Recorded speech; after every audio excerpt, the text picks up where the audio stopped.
Voilà, donc bonjour à tous et merci de venir à cette conférence. Donc je vais effectivement vous parler des aventures spatiales, des retours d'échantillons de petits corps. On a deux missions qui ont récolté des échantillons il y a peu de temps, Hayabusa 2 et Osiris-Rex, et puis on a des missions dans le futur. Donc c'est vraiment un moment extraordinaire parce qu'en fait on a eu la chance de découvrir deux petits nouveaux mondes que vous voyez ici, dont je vais parler, et donc on va continuer ça. Donc je vais vous présenter un petit peu ces aventures auxquelles j'ai eu la chance de participer et puis vous parler aussi du futur. Alors avant ça, d'abord, je rappelle que cette conférence se fait dans le cadre des activités de la Société astronomique de Cannes, qui a fêté ses 60 ans l'année dernière. Et en fait, nous avions prévu une conférence à Cannes pour fêter ses 60 ans en avril. Et puis finalement, évidemment, avec le problème de la pandémie et du confinement, nous n'avons pas pu la faire.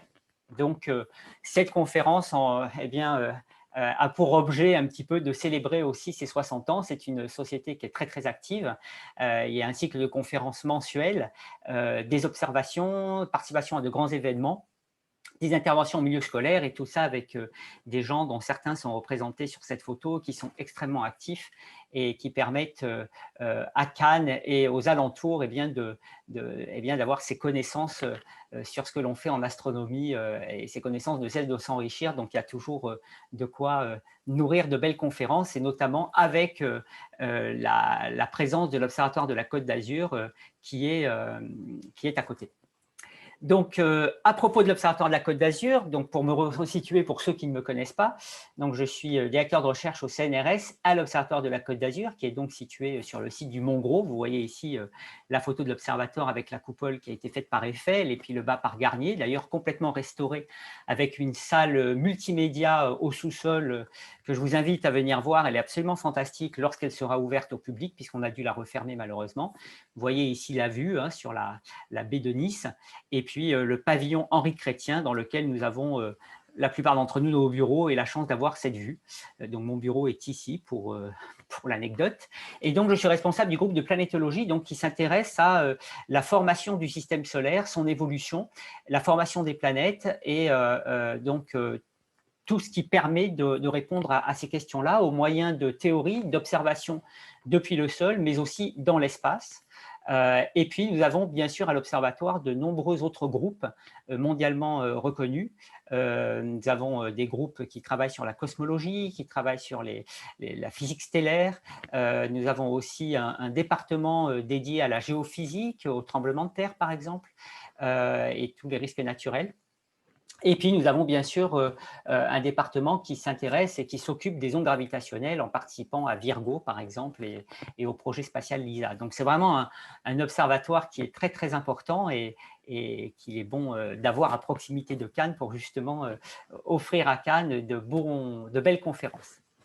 Alors, moi, je vais vous parler aujourd'hui donc de l'exploration spatiale et des retours d'échantillons. Mais d'abord, je voudrais rappeler quand même que l'exploration spatiale, elle a commencé il y a bien longtemps, dans les années 60. Vous voyez ici quelques exemples de belles missions qui ont été menées à ce moment-là, et puis en particulier les missions Voyager qui ont été absolument fabuleuses en 1977 et qui ont dépassé le système solaire. C'est absolument incroyable. Et donc, ça a ouvert une nouvelle ère puisqu'on découvrait des territoires autres que ceux sur Terre, avec les premières images finalement de corps et de planètes autres que la Terre et qui nous ont envoyé d'ailleurs des choses absolument fabuleuses quand on voit Jupiter, Saturne et avec ses anneaux. Donc, ça a vraiment été le début de l'exploration dans les années 60, robotique. Et puis ensuite, il y a eu cette aventure humaine sur la Lune qui n'avait pas en fait été motivée par des considérations scientifiques, mais plutôt par des configurations politiques, avec la guerre froide, la compétition avec les Russes, enfin, vous savez tout ça. Et donc, ça a été vraiment la première fois que l'être humain se posait sur un autre corps que la Terre, en particulier Armstrong et Buzz Aldrin ici, avec qui j'avais d'ailleurs donné une conférence lors des 40 ans du premier homme sur la Lune en 2009 à Saint-Tropez. Et puis d'autres astronautes qui ont bien sûr contribué à cette exploration parce que ce sont des aventures humaines qui mettent en jeu beaucoup de monde, aussi bien au sol que ceux qui vont dans l'espace. Et donc, en fait, cette avancée, donc vous avez déjà vu ce film où on a eu le Saturn V lancé depuis Cap Canaveral, avec les 3 astronautes qui allaient, dont 2 pour la première fois, se poser sur la Lune. Donc, je pense que pour ceux qui ont vécu ça, malheureusement, je suis encore un tout petit peu jeune pour l'avoir vécu à 1 an près. Je crois que c'est encore une source de belle émotion. Et ça a été bien sûr beaucoup regardé à la télé. Et je pense que ceux qui étaient nés à ce moment-là se rappellent où ils étaient au moment où ça s'est produit. On voit ici donc le LEM atterrir sur la Lune. Et puis les journalistes qui commandent ça et dont on peut ressentir l'émotion, on va les voir là. Voilà, the Eagle has landed. Voilà. Donc, c'est des moments vraiment extraordinaires, effectivement. Alors après, il y a eu d'autres missions. Et là, vous voyez par exemple un astronaute qui va expérimenter la difficulté qu'il y a à être sur un corps qui a une gravité beaucoup plus faible que celle de la Terre. On le voit ici, il voudrait récupérer un échantillon de basalte. Et puis en fait, eh bien, il va s'enfoncer. Et on va voir la difficulté qu'il a à pouvoir, d'ailleurs avec une combinaison très encombrante, à pouvoir se remettre d'aplomb. Et ça, c'est quelque chose d'important pour ce que l'on va voir plus tard, puisque effectivement, dans les missions de retour d'échantillons d'astéroïdes, on a ce problème de devoir eh bien, interagir avec un corps qui a une très faible gravité. Alors là, un être humain, lui, il peut s'arranger par lui-même, prendre des initiatives, mais quand il s'agit d'un robot, évidemment, on est beaucoup plus limité dans ce qu'on peut faire. Donc ça va être une grande difficulté. Alors au final, on a eu tous ces hommes-là hein, qui ont marché sur la Lune, avec le dernier, Jacques Schmitt, non en fait le dernier je crois que c'est Cernan, mais Jacques Schmitt qui était dans la dernière mission, qui était le seul géologue qui avait été envoyé, les autres étaient la plupart des pilotes de chasse ou des gens comme ça, et le seul vraiment scientifique géologue, c'était Jacques Schmitt qui a eu le bonheur, on imagine, de pouvoir avoir un laboratoire en réel sur la Lune pour pouvoir expérimenter différentes types de géologie sur la Lune. Ça a dû être un moment absolument fantastique. Et ceci nous a permis d'avoir des échantillons, puisqu'en fait plus de 380 kilos en fait, d'échantillons ont été rapportés par le programme Apollo, et donc sont d'ailleurs toujours en cours d'analyse, puisque quand on ramène des échantillons de corps célestes, on en garde une grande partie, 70%, pour les générations futures, qui vont bénéficier d'instruments plus sophistiqués hein, au cours du temps, et donc pouvoir faire des analyses encore plus performantes. Donc on continue à analyser les échantillons de la Lune, ce qui est vraiment bien. Et en plus, eh bien, on a les Chinois qui ont ramené aussi des échantillons, puisqu'en fait, on a eu 6 missions habitées américaines qui ont ramené des échantillons, donc plus de 380 kilos, 3 missions robotiques soviétiques qui ont aussi ramené des échantillons, et puis une mission chinoise qui récemment, en décembre 2020, a ramené plus de 1,7 kg d'échantillons, ce qui est absolument extraordinaire. Les Chinois ont, entre guillemets, rattrapé le temps, puisqu'il nous a fallu des décennies, finalement, bon, à part pour les explorations humaines d'Apollo, mais après des décennies pour continuer l'exploration spatiale hors de la Terre. Et les Chinois eh bien, ont rattrapé ça avec un succès incroyable. On pourra y revenir plus tard, si vous voulez, sur l'exploration de la Lune. Et je tiens à signaler d'ailleurs que la mission Taiwan, qui est une mission qui doit déposer un atterrisseur sur Mars, eh bien, vient de se mettre en orbite autour de Mars aujourd'hui même. Donc, on voit que les Chinois sont en train d'être vraiment, vraiment très, très bons là-dedans. Et c'est quelque chose, c'est un nouvel acteur dont il faut tenir compte et qui est d'ailleurs très ouvert à la coopération internationale. Donc, c'est assez intéressant. Je le redirai plus tard, mais on est vraiment passé de l'ère de la compétition à l'ère de la coopération. Et ça, c'est quelque chose de vraiment très bien. Alors, ces échantillons de la Lune nous ont permis de finalement contraindre un petit peu les scénarios d'origine de la Lune. Hein. On avait ce gros problème de savoir d'où vient la Lune. Et finalement, le scénario qui permet de répondre à toutes les contraintes que l'on a obtenues grâce à l'analyse d'échantillons, c'est un scénario où on aurait un gros objet de la taille de Mars à peu près, qui aurait tapé la Terre et qui, en tapant la Terre, eh bien, aurait généré un disque de débris qui aurait entouré la Terre, et ces débris se seraient réaccumulés pour former la Lune. Et ça permet de répondre à cette constatation que la Lune a à peu près la même composition que la Terre. Et en fait, il y a un mélange qui s'est fait entre un impacteur et du manteau terrestre et qui a permis de former la Lune. Alors bien sûr, dans les détails, tout n'est pas encore complètement défini. Il y a beaucoup de débats dans la communauté sur justement les conditions initiales qui ont abouti à former la Lune lors de cet impact. Mais en gros, c'est vraiment le seul scénario qui permet de reproduire l'ensemble des observables que l'on a de la Lune, et notamment grâce à l'analyse des échantillons.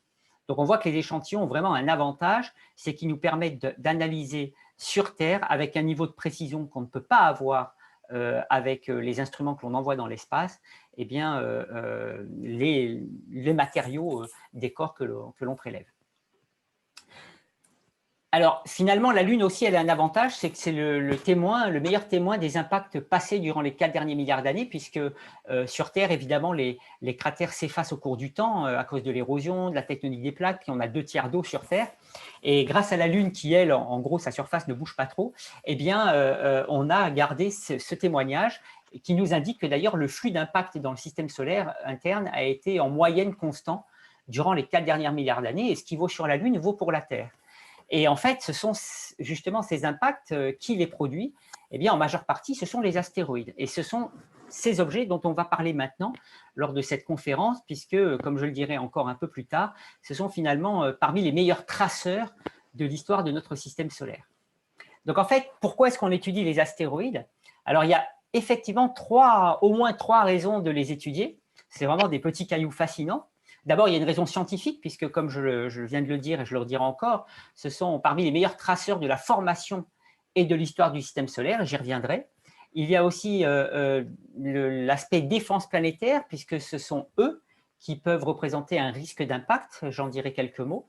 Et puis, il y a aussi l'exploitation des ressources, puisque certains pays maintenant s'intéressent à voir comment exploiter les ressources que l'on peut trouver sur les corps célestes. En gros, plutôt que d'apporter l'énergie depuis la Terre pour aller explorer plus loin, eh bien, l'idée, c'est de finalement exploiter ces objets pour en faire des sortes de stations-service pour pouvoir eh bien, faire de l'exploration plus lointaine.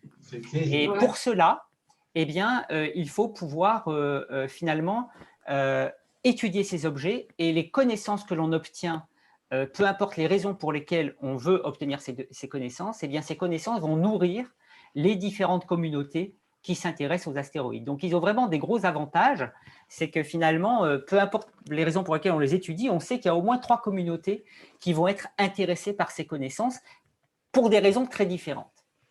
Alors, on va d'abord commencer par la science.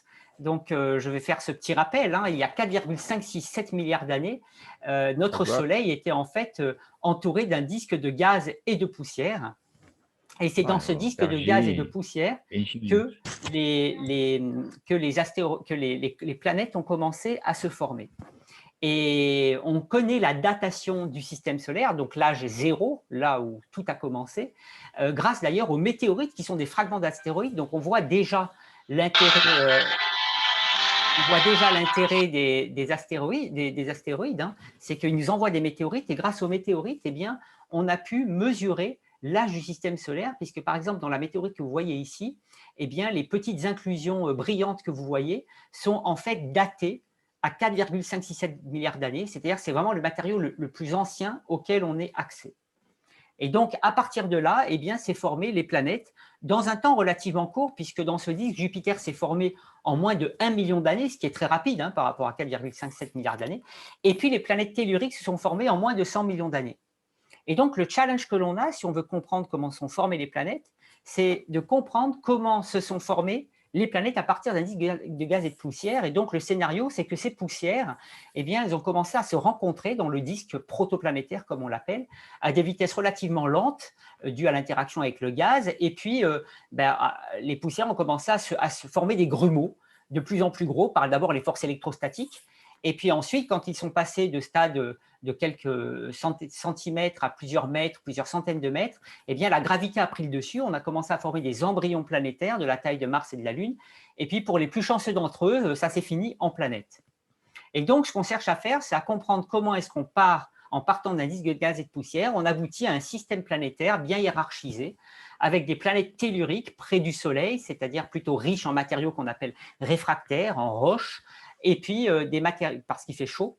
Et plus loin, au-delà de la limite des glaces, comme on l'appelle, on a des planètes géantes plutôt riches en éléments volatiles, et en l'occurrence Jupiter essentiellement fait d'hydrogène, d'hélium et de gaz, avec peut-être un noyau solide comme la mission Juno de la NASA qui nous fournit aussi des images spectaculaires, et bien a tendance à le montrer. Donc c'est ça qu'on essaie de comprendre, c'est comment est-ce qu'on aboutit à ça. Alors je rappelle toujours les échelles, hein. Jupiter c'est 300 fois la masse de la Terre, donc c'est vraiment très très gros. On voit la Terre qui est à peine plus grosse que la tache rouge. Et puis le Soleil qui a quasiment toute la masse du système solaire, hein, qui est représenté ici avec Jupiter ici et la Terre ici. Mais on voit donc qu'on a une variété de compositions et de masses qu'il faut pouvoir expliquer. Et on sait aussi que, enfin, en tous les cas, il y a un scénario qui nous dit que lorsque le système solaire s'est formé, et une fois que les planètes géantes se sont formées, il restait encore un peu de gaz dans le système solaire, et l'interaction de Jupiter et de Saturne en formation avec ce gaz a pu faire migrer Jupiter à des distances bien plus faibles du Soleil, à peu près la distance de Mars, rejoint ensuite par Saturne. Et puis, quand ils sont rentrés dans une certaine configuration qu'on appelle une résonance, eh bien, ces deux planètes ont rejoint leur distance actuelle. Et ce balai planétaire a permis de mélanger du matériau qui était formé près du Soleil avec du matériau formé au-delà de Jupiter.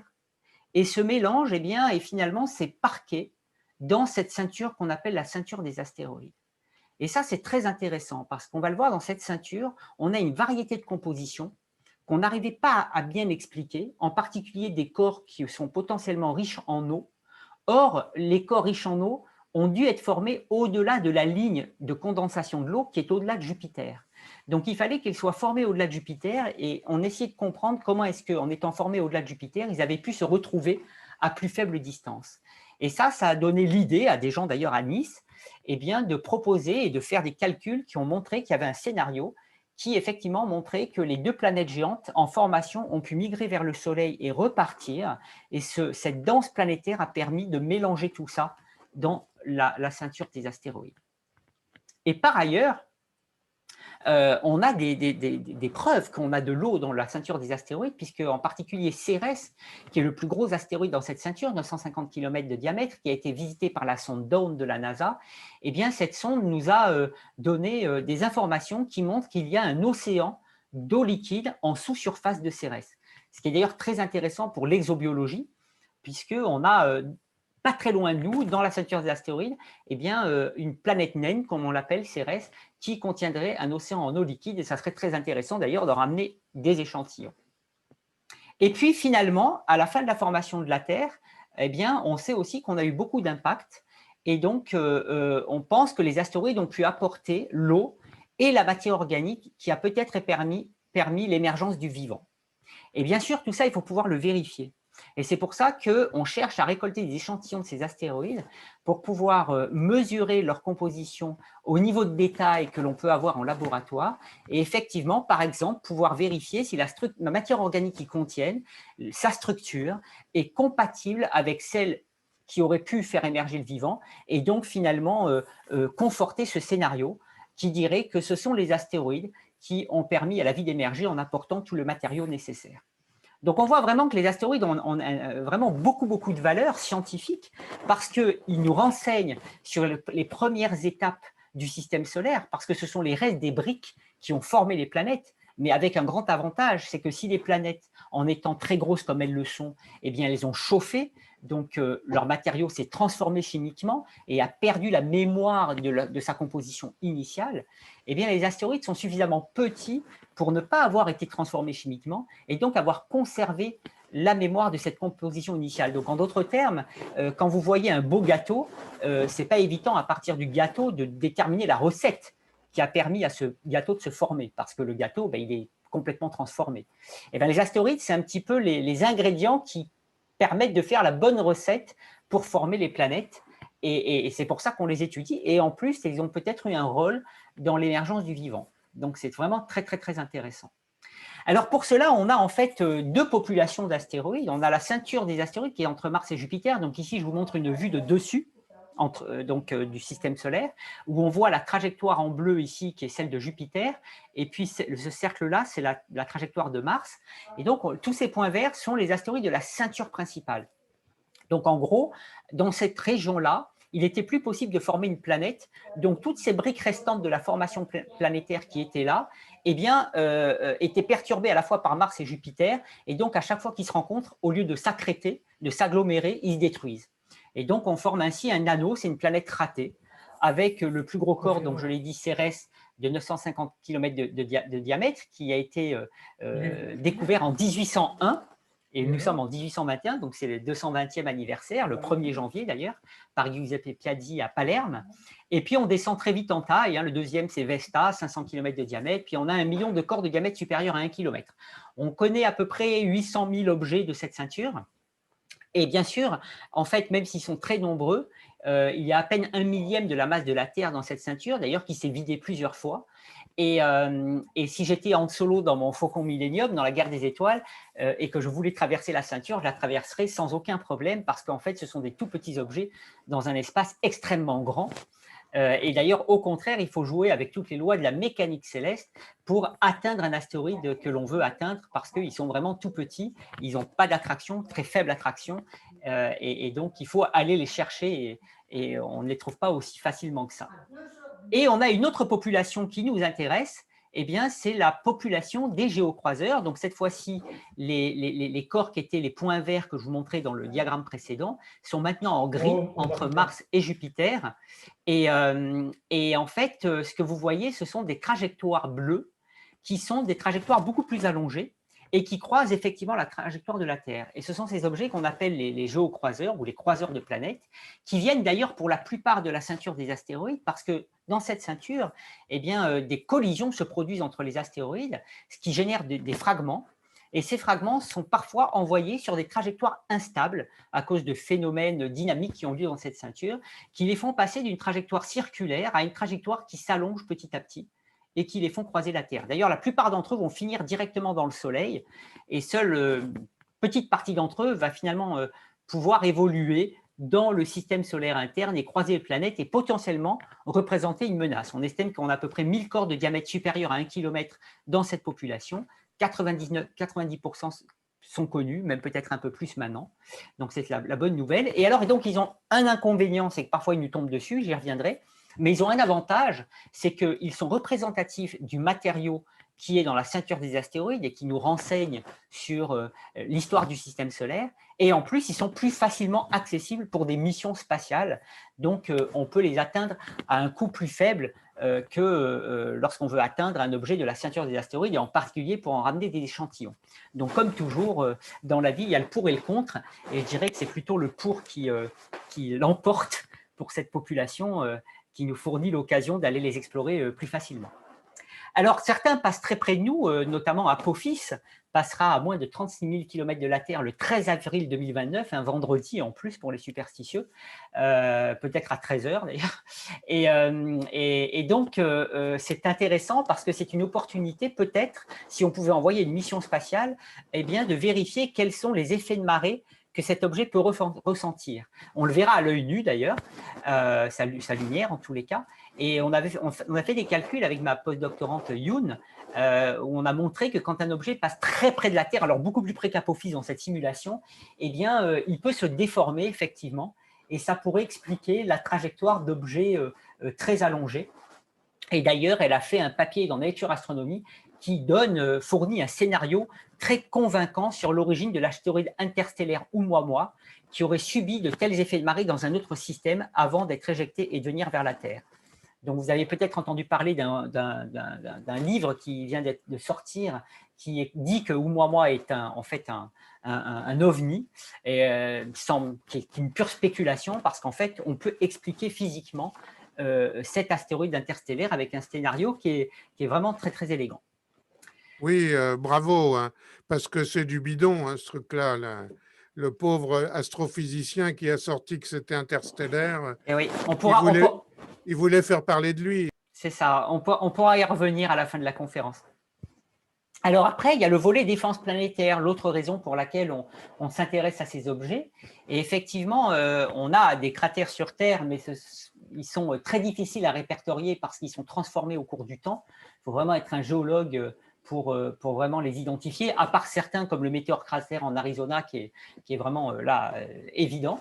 Et puis, bien sûr, on a 2 tiers d'eau, comme vous le voyez. Par exemple, celui qui serait à l'origine de l'extinction des dinosaures, donc dans le Chicxulub, au Yucatan, eh bien, il est même enfoui, il fait 180 km de diamètre et on ne peut pas le voir. Donc, c'est vraiment très difficile, mais comme je vous l'ai dit, la Lune nous indique bien qu'on a cette population d'impacteurs qui reste à peu près en moyenne en nombre constant au cours du temps et qui peut faire des impacts. Alors, de temps en temps, on en a le témoignage, hein, puisque vous avez eu le météore de Tcheliabinsk le 15 février 2013 qui a explosé au-dessus de la ville de Tcheliabinsk. Et on voit ici des caméras qui étaient mises sur les voitures russes. Et on voit ici le bolide arriver, il faisait entre 15 et 20 mètres de diamètre. Et il a explosé à plusieurs kilomètres d'altitude dans l'atmosphère avec une énergie équivalente à 35 bombes d'Hiroshima. C'est le genre de phénomène qui se produit à peu près tous les siècles, mais comme la surface de la Terre est en majeure partie déserte, eh bien, c'est beaucoup plus probable que ça se produise au-dessus de zones non habitées. Et d'ailleurs, c'était la première fois que ça se produisait au-dessus d'une zone habitée. D'ailleurs, des gens ont été surpris. Cette dame prenait sa pause café, probablement, et elle s'est pris un de ses collègues sur elle, puisque le souffle de l'explosion, le choc de l'explosion les a propulsés hors de la fenêtre. Et puis souvent, quand on ne comprend pas ce qui se passe, eh bien, l'instinct de survie fait qu'on a tendance à… On essaie de partir pour se protéger. Et vous voyez ici cette porte aussi, il ne fallait pas mieux être derrière. Alors en l'occurrence, il y a eu 1000 blessés, non pas qui se sont pris des météorites, c'est simplement parce qu'en entendant l'explosion, l'onde de choc, eh bien, les gens sont allés à l'écran, aux fenêtres et ils se sont pris les explosions des fenêtres, donc des bris de verre. Donc ça, c'est quand même un message à donner, c'est quand vous entendez une explosion à l'extérieur de chez vous, n'ayez pas le réflexe d'aller voir à la fenêtre ce qui se passe, parce que c'est ça qui peut se produire, c'est que vous pouvez vous prendre des bris de verre. Donc voilà, quelque chose à savoir, au moins c'est un retour d'expérience utile. Mais quand même, quand on regarde les fréquences d'impact, on a de quoi se rassurer, hein. D'abord, on n'a aucune menace identifiée de tous les objets qu'on connaît, donc ça c'est la bonne nouvelle. Des objets de 1 km de diamètre qui est le seuil de catastrophe globale, c'est-à-dire qu'un objet de 1 km qui tombe sur Terre, eh bien, ça a des répercussions sur l'ensemble du globe, ça se produit tous les 500 000 ans à 1 million d'années. Et on les connaît quasiment tous et aucun ne nous menace pour le siècle prochain, en tous les cas sur l'échelle de prédiction que l'on a dans les calculs. Des objets de 140 mètres de diamètre, qui est à peu près le seuil de catastrophe à l'échelle régionale, c'est tous les dizaines de milliers d'années. Et par contre, on n'en connaît que 30%. Donc, ça serait pour le coup intéressant de faire l'inventaire. Mais encore une fois, les fréquences d'impact jouent pour nous. Et en gros, finalement, c'est le risque naturel le moins probable par rapport à tous ceux auxquels on a affaire, hein, des tremblements de terre, des tsunamis. Alors, pour ceux qui vont au Japon comme moi, les tremblements de terre, on en a vécu. Les tsunamis, il y en a eu aussi. Alors que des impacts d'astéroïdes, on n'en a pas encore vu. Mais l'avantage, c'est que c'est l'un des seuls que l'on peut prédire et éviter avec des moyens qui sont raisonnables, qui sont réalisables, et qu'on est d'ailleurs en train de mettre en œuvre. Donc, c'est vraiment ça la bonne nouvelle, c'est que sans engouffrer le budget des nations, eh bien, on est en train de se préparer à ce phénomène, et sachant qu'on a le temps. Et pour moi, c'est très important parce que, on le voit avec la pandémie, les phénomènes à très faible probabilité, mais à haute conséquence, eh bien, il vaut mieux s'y préparer avant d'en avoir besoin. Et il vaut mieux être prêt avant d'en avoir besoin parce qu'on s'aperçoit que c'est complexe. Non seulement il faut s'assurer qu'on est capable, il faut maîtriser la technologie qui nous permet d'y faire face. Il y a aussi toute l'organisation politique qui va décider comment on s'organise, comment on communique. Enfin, toutes les choses que l'on voit actuellement qui ont de grandes difficultés, et je ne jette la pierre à personne, quand on n'est pas prêt, c'est extrêmement complexe. Eh bien, nous, on est en train de le faire paisiblement. Donc, il ne faut pas le voir comme un sujet anxiogène. Au contraire, c'est une opportunité. On sait que ce risque existe, on sait qu'il peut avoir de grandes conséquences, on sait qu'on n'a aucune menace pour le prochain siècle, et du coup, ça nous laisse le temps de nous préparer. Et d'ailleurs, l'ESA, l'Agence spatiale européenne, on était convaincus dès les années 2000, le début des années 2000, puisqu'elle avait sollicité des experts pour faire un panel qui a recommandé de faire une mission test de déviation d'astéroïdes. Alors, elle s'appelait Don Quichotte à l'époque, et elle a fini par faire cette mission ERA, dont j'ai l'honneur d'être le responsable scientifique, qui a donc pour but, avec la NASA, eh bien, d'effectuer le premier test de déviation d'astéroïdes avec la technique qu'on appelle impacteur cinétique. Donc, on envoie un projectile, un satellite, sur un astéroïde pour faire un impact. Et puis, l'Agence spatiale européenne va, elle, aller mesurer dans tous les détails le résultat de cet impact, avec en plus d'autres mesures scientifiques, comme la première mesure de structure interne avec un CubeSat.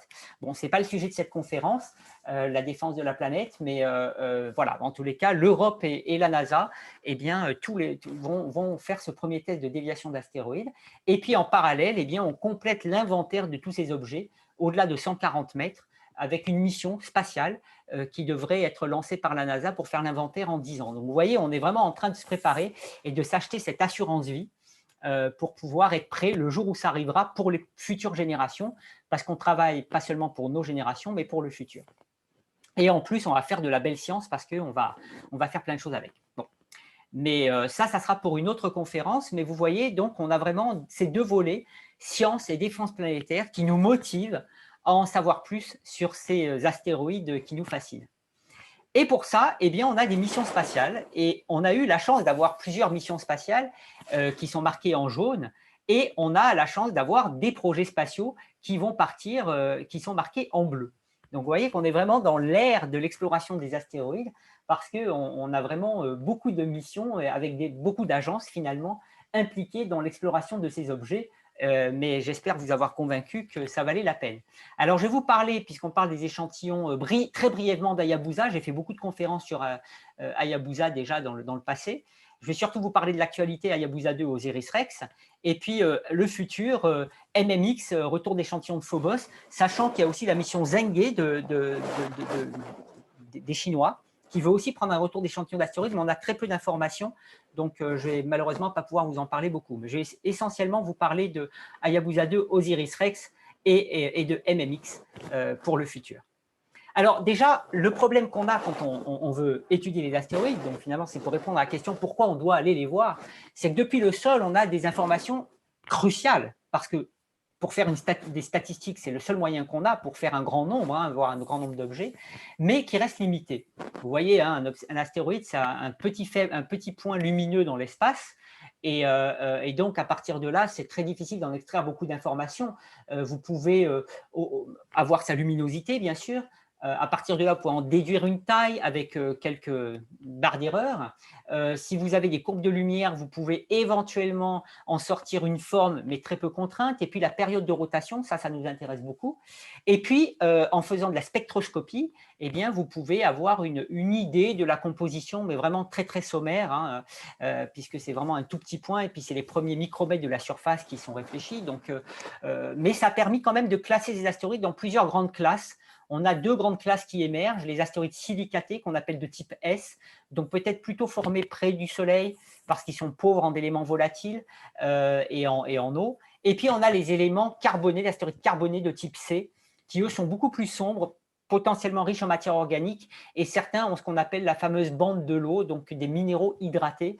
Et cela, je dirais, pour répondre aux grandes questions des premiers instants du système solaire, de l'émergence de la vie sur Terre, ce sont ceux-là qui nous intéressent.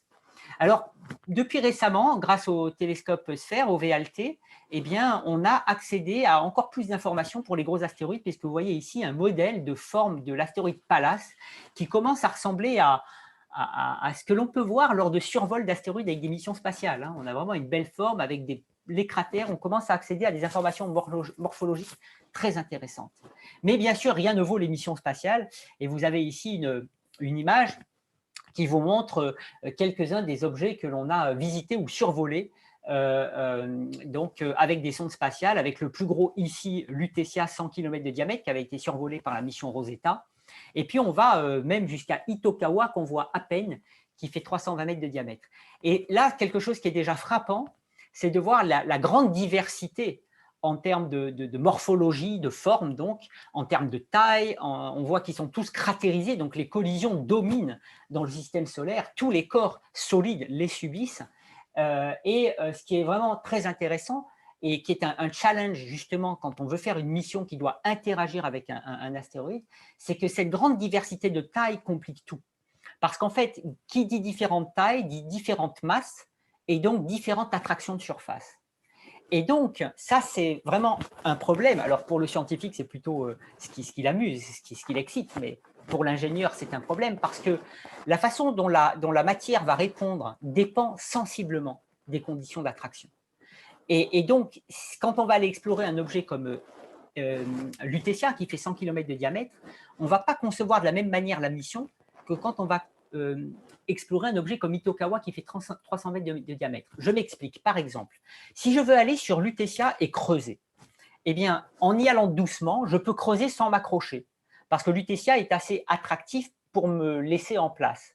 De la même manière que quand je vais sur la plage à Saint-Tropez et que je veux planter mon parasol, je peux le planter en forçant sans problème, je reste sur la terre parce que la force que j'exerce pour planter est inférieure à la force d'attraction de la terre. Maintenant, si je vais sur Itokawa, Itokawa est tout petit. Sa vitesse pour m'en échapper, c'est quelques centimètres par seconde. Donc, ça veut dire que si je veux planter quelque chose pour creuser, eh bien, le simple fait de planter, je vais décoller. Donc, il faut que je m'ancre d'abord pour être sûr que je reste en place. Et m'ancrer, ça veut dire aussi eh bien, concevoir des ancres sans vraiment savoir comment l'objet va répondre, parce que ce que j'oublie de dire, c'est que depuis la Terre, on n'a aucune connaissance sur l'état de surface de ces astéroïdes. Je ne sais pas si ça va être du sable, je ne sais pas si ça va être de la roche dure, je ne sais pas si ça va être du gravier. Et évidemment, l'outil que je vais utiliser dépend de ça. Si j'ai de la roche dure, je ne vais pas utiliser le même outil que si j'ai du sable. Et ça, je ne le sais pas à l'avance. Et par ailleurs, même si je le savais, la façon dont ce sable ou cette roche dure va réagir dépend des conditions d'attraction. Donc, c'est extrêmement complexe de concevoir une mission qui doit aller voir un nouveau astéroïde parce qu'on a très peu de connaissances depuis la Terre et il faut faire des hypothèses. Donc, c'est pour ça que ces aventures dont je vais vous parler, ce sont vraiment des aventures à la Indiana Jones parce qu'on a ce suspense. Qu'est-ce qu'on va découvrir et est-ce qu'on va découvrir correspond à nos hypothèses ou alors est-ce qu'il va falloir tout revoir en temps réel, sachant qu'on ne peut pas ramener le satellite pour le reconstruire. Donc, c'est vraiment des challenges énormes. Alors, la première mission, justement, comme c'est un challenge qui a été faite par les Japonais, qui était une démonstration technologique, justement, pour vérifier si nous avions les technologies et si nous étions prêts à faire ensuite une mission scientifique, c'était la mission Hayabusa. Alors, moi, je dirais que de toute façon, peu importe les raisons pour lesquelles on va explorer un astéroïde, que ce soit pour des raisons de démonstration ou pour des raisons véritables scientifiques, de toute façon, on fait de la science, puisqu'on va découvrir un nouveau territoire. Donc, c'est gagnant-gagnant. On démontre des technologies, mais en même temps, on apprend scientifiquement. Et d'ailleurs, Hayabusa ne nous a pas détrompés. Donc, Hayabusa, la cible, c'était l'astéroïde Itokawa. Donc, j'ai eu la chance d'être professeur invité avec un statut de professeur invité à l'ISAS, qui est le centre spatial japonais, le centre scientifique spatial japonais, au moment de la préparation d'Hayabusa. Vous voyez ici la maquette d'Hayabusa avec le project scientist, le professeur Fujiwara et le project manager Makoto Yoshikawa, qui sont vraiment de bons collègues. Bon, vous voyez que ça date sur les photos. C'était en 2005.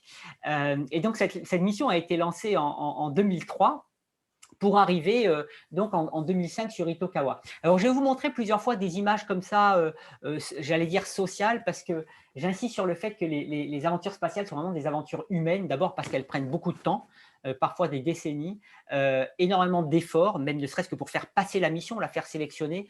Et donc, finalement, quand on est impliqué dans une même mission, on a ce sentiment d'appartenance à une même famille.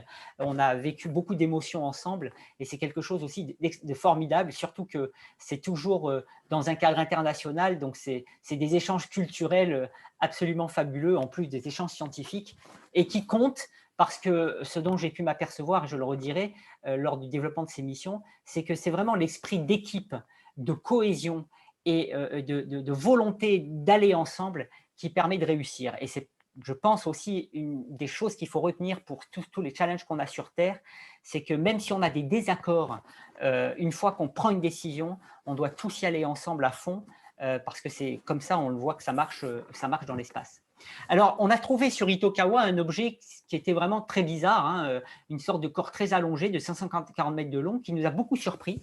Donc, c'était vraiment la leçon qu'on a tirée d'Hayabusa, c'est que voilà, faut accepter la surprise et on a beaucoup de chance d'être surpris parce que déjà là, nos hypothèses sur cet objet étaient fausses, en particulier l'abondance de rochers de surface, sachant que cet objet a très peu d'attraction de surface. Donc, comment ces rochers se sont trouvés là, c'était quelque chose qui n'était pas du tout évident.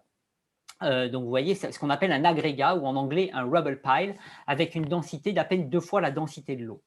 Alors effectivement, après ça, on a refait des modélisations pour comprendre comment Itokawa avait pu avoir cette structure, et on a fait des simulations d'impact, parce qu'en fait, tous les objets de la taille d'Itokawa sont des fragments de corps plus gros, pour des raisons que je pourrais vous expliquer, mais c'est un peu long. Ce ne sont pas des objets primordiaux en termes de structure, ce sont des objets qui sont issus d'un corps qui a été cassé dans la ceinture des astéroïdes.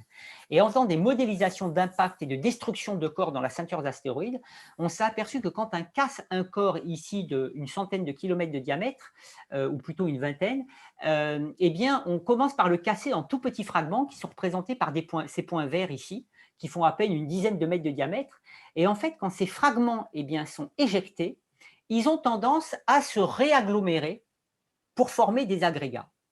Et ça explique pourquoi les objets qui sont au moins de deuxième génération ont toujours une densité relativement faible et sont des structures en agrégats, parce qu'en fait, lorsque leur corps parent est cassé, il est d'abord pulvérisé, et ce sont ces petites pulvérisations qui reviennent ensemble pour reformer des corps tels que Itokawa. Et ici, on voit la forme finale d'Itokawa, on la reproduit assez bien dans cette simulation. Et ça explique l'abondance des rochers à la surface, parce qu'on voit effectivement que lors de la réagglomération, eh bien, on réagglomère des petits rochers qui reviennent se mettre à la surface. Donc, c'est grâce finalement à cette mission qu'on a répondu à cette grande question au moyen des modélisations. Comment sont formés ces astéroïdes? Donc, on voit que même une mission de démonstration technologique nous a permis de faire beaucoup de science.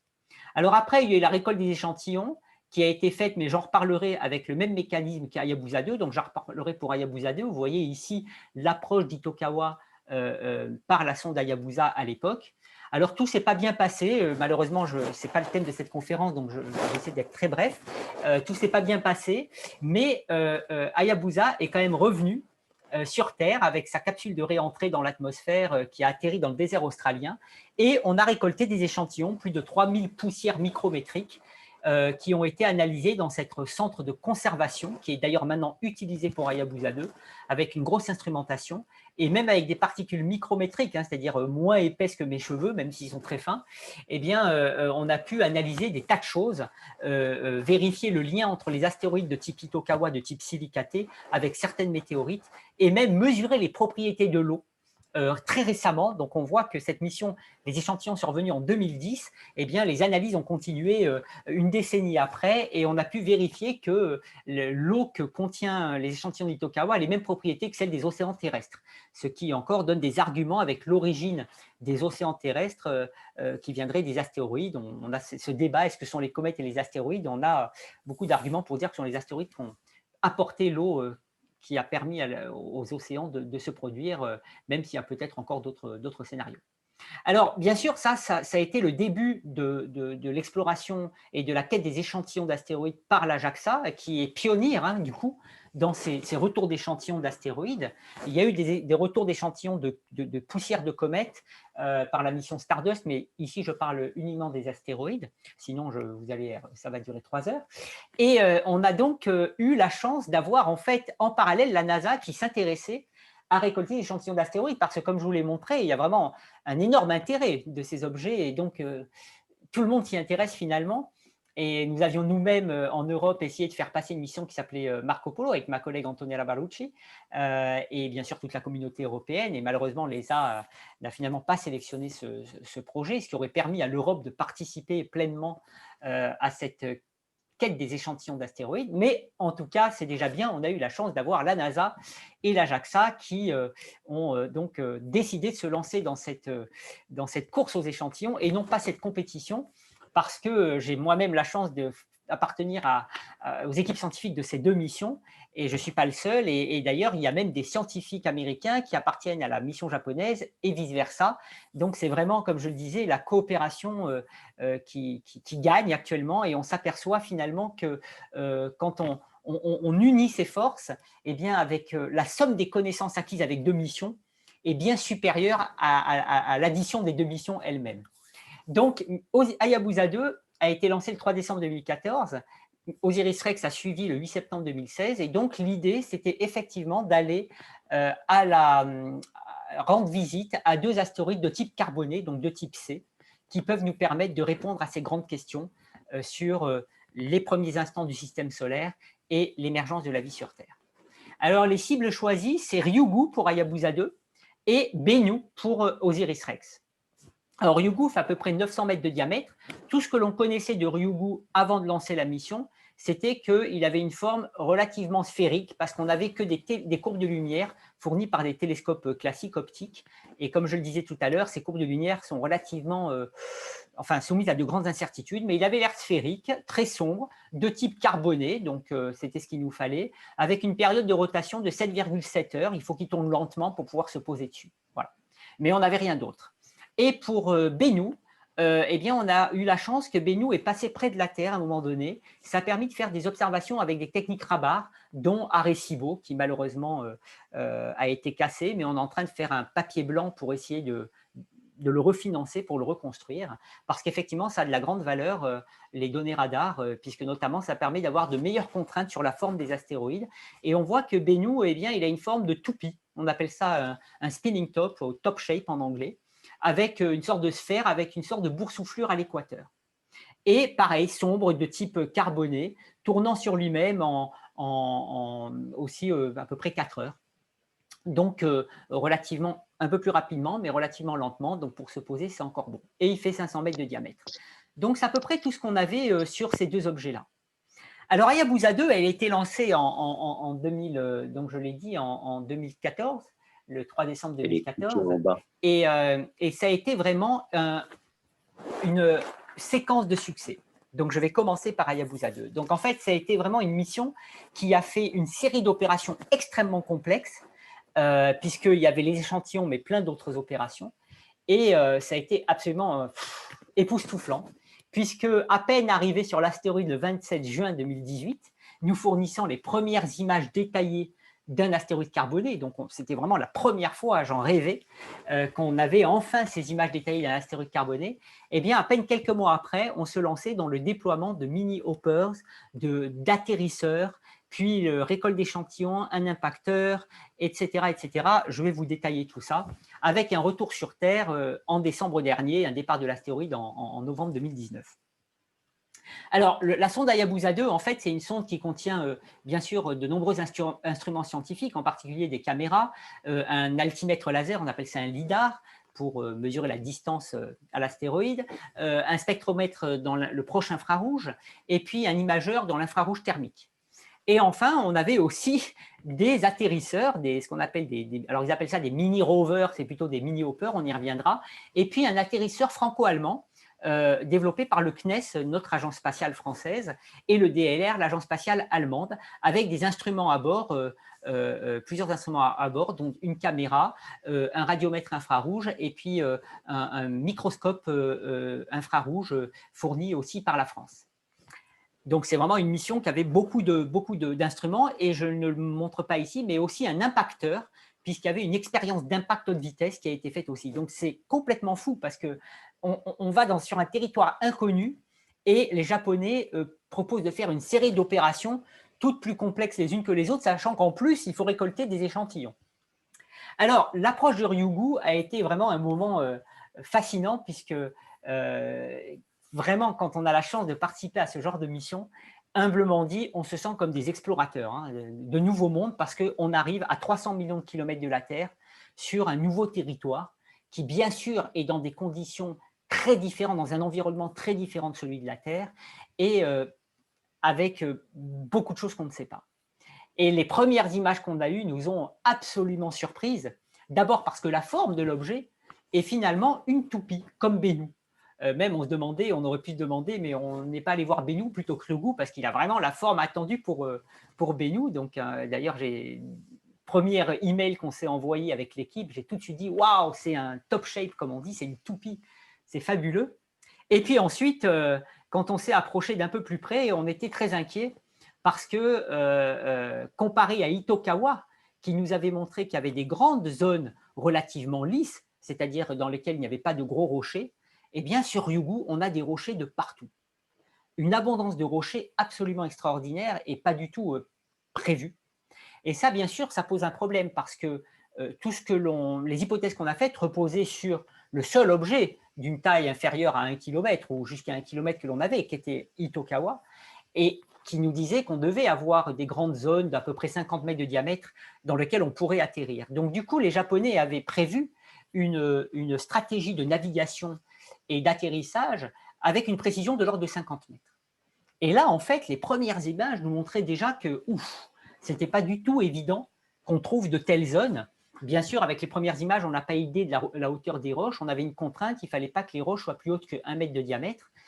Mais déjà, là, on commençait à se dire, oula, là, il y a un problème. Et c'est d'ailleurs très intéressant quand on est dans les salles d'opération de ce genre de mission, de voir la différence, évidemment, d'approche des ingénieurs par rapport aux scientifiques. Parce qu'un scientifique, quand il arrive sur un territoire où il ne comprend plus rien, il est super content. Alors que l'ingénieur, lui, il dit, bah, oui, alors non, parce que du coup, il faut tout revoir. Et d'ailleurs, je leur donne énormément de mérite parce que c'est quand même eux qui assurent la survie de la sonde et le succès des opérations qui vont nous permettre de faire la science que l'on veut faire. Donc, ils nous ont vraiment fait un travail époustouflant et j'y reviendrai. Alors, on s'est approché d'un peu plus près et on a confirmé effectivement que plus on s'approchait, eh bien, plus on s'apercevait qu'on avait un terrain très difficile. Vous voyez ici, à 60 cm par pixel, ce que ça donne. On a commencé à avoir des spectres qui nous disaient qu'il y avait quelques minéraux hydratés, mais le niveau d'hydratation est relativement faible. Donc, c'est un objet qui, si son corps parent était très hydraté, a un petit peu chauffé pour avoir perdu l'hydratation. Ou alors, le corps parent était lui-même peu hydraté. On ne sait pas encore. Tout ce que je vous dis, il y a beaucoup de choses qu'on essaie encore de digérer, j'y reviendrai. Et vous voyez en tout cas qu'on a des choses très bizarres. On a aussi une roche de 160 mètres de diamètre, plutôt brillante, plutôt blanche par rapport au reste. Et on ne sait pas ce qu'elle fait là, on l'appelle Autoimessaxum. Et à partir de là, il a fallu quand même se poser des questions, comment on va pouvoir s'approcher de ce corps-là. Donc pour ça, très vite, parce qu'il fallait décider très vite, parce qu'on devait poser les premiers mini-hoppers en septembre, et nous étions en juin, eh bien, on a commencé à faire des analyses de surface pour voir où on pouvait se poser. Et là, nous avons eu l'aide de Brian May, le guitariste du groupe Queen. Pour ceux qui connaissent le groupe Queen, évidemment, c'est un grand guitariste, mais c'est aussi un astrophysicien, et en particulier un expert des images stéréo. Donc, je travaille avec lui et je lui ai envoyé des images de Ryugu prises à deux angles différents. Et à partir de là, il pouvait les combiner pour en faire des images stéréo, c'est-à-dire avec des lunettes, on peut le voir en 3 dimensions. Alors, bien sûr, c'est très, très amusant.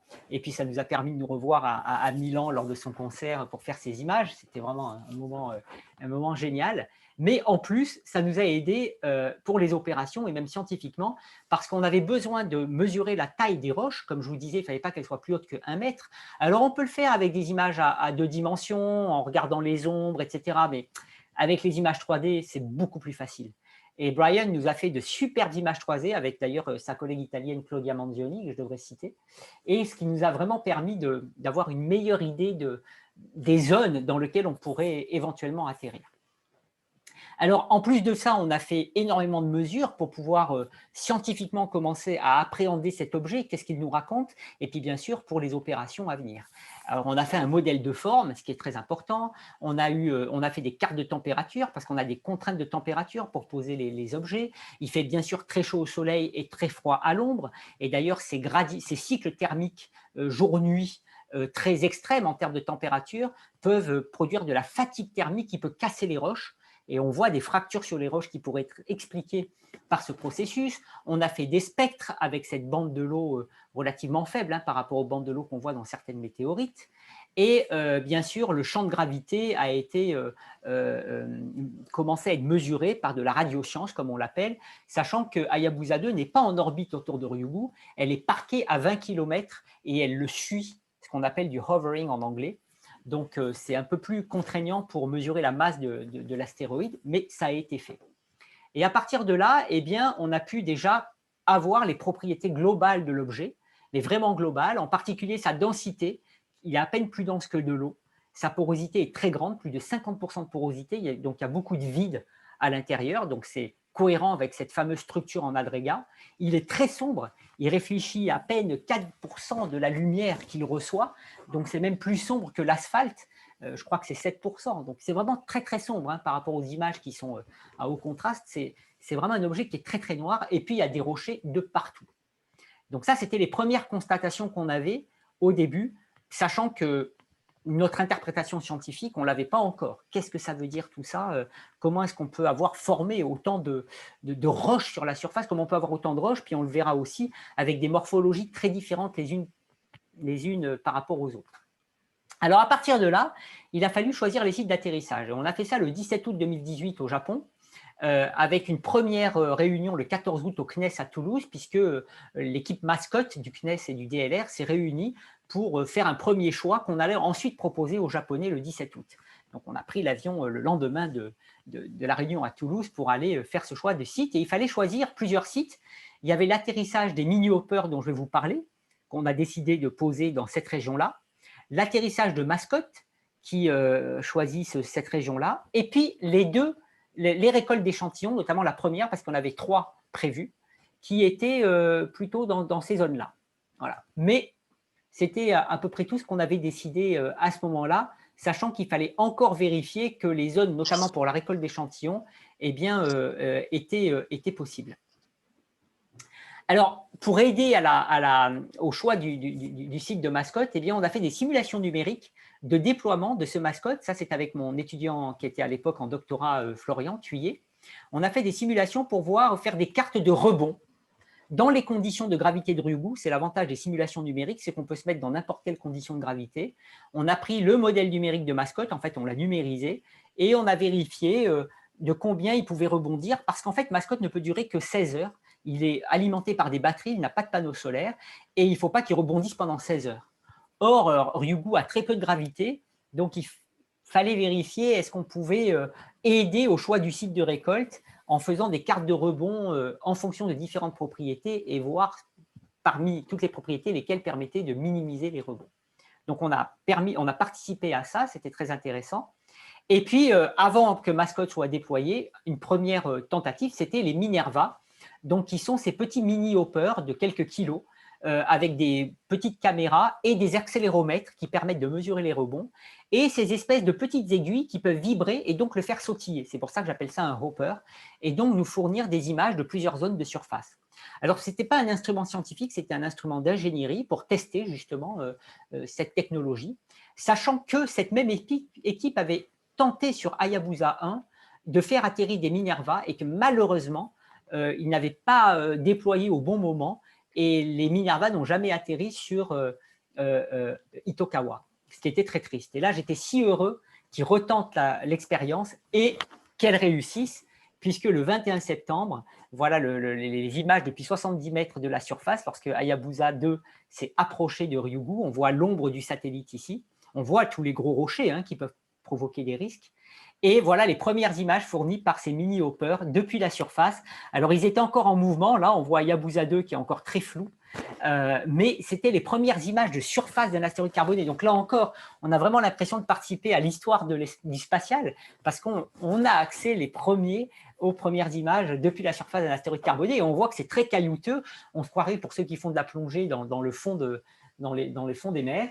Et on voit ici un coucher et un lever de soleil sur Ryugu, comme si on était sur un transat avec bien sûr un lever et un coucher qui dure à peine 4 heures puisqu'il tourne en lui-même tous les 7,7 heures. Donc la journée passe très vite. Si vous êtes confiné 60 jours sur Ryugu, ça passera beaucoup plus vite que sur Terre. Et c'est absolument fabuleux parce qu'on a vraiment là accès à des informations auxquelles on n'avait jamais eu accès avant.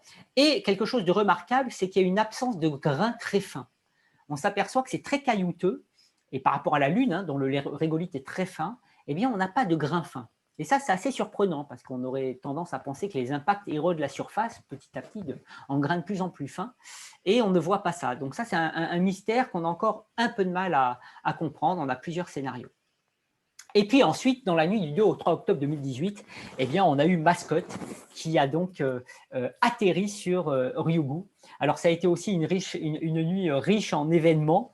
Les collègues du CNES pourraient en parler encore mieux que moi. Le CNES a fait vraiment un travail formidable d'accompagnement, d'analyse de cette mission, de dynamique du vol. Ils ont une équipe vraiment top du top à Toulouse.